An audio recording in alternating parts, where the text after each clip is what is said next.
Well, for some of you, I would think that a single story that your character's dealing with in your book jumps to your mind right away. You might already have it by the time you get to this slide. For others, you might be struggling to think of one. These four questions might help you. If you can answer just one of them with about a character in your book, you're on the right track to starting to understand what a single story is that that character's coping with. Question number one: does any character deal with others assuming something about them that isn't fully true? Do outsiders basically have a stereotype of who Melinda is, Darius, Paul, or um, Leo, or maybe one of the secondary characters that are really strong and prevalent in those books? Is there an assumption about them that isn't fully true? Is a character a member of a group? Do they identify with a race, gender? Maybe something about their age is important to who they are. Economic status, religion, maybe it's sexual orientation. Do they identify with a group? Is that group important to who they are? And do other people assume things about them based on that group they associate with?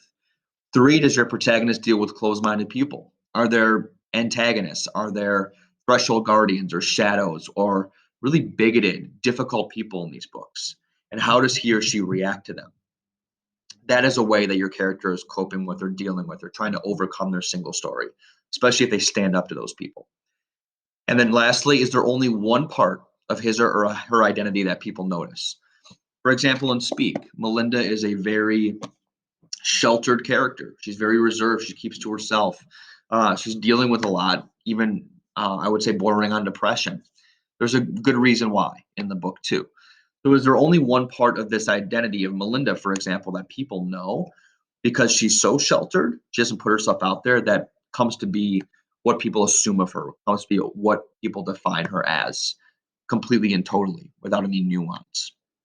So there's only one part of an identity that people notice. If you can answer any one of those four, you're on the right track. And absolutely, it can connect to yesterday's reader response about struggle.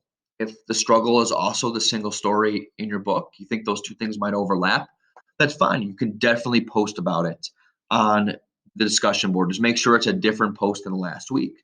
And make sure you're adding to it with new evidence that have come across your book in the last 100 pages or so. Lastly, I will show you my post on the next slide for House on Mango Street, and I'll let you get started.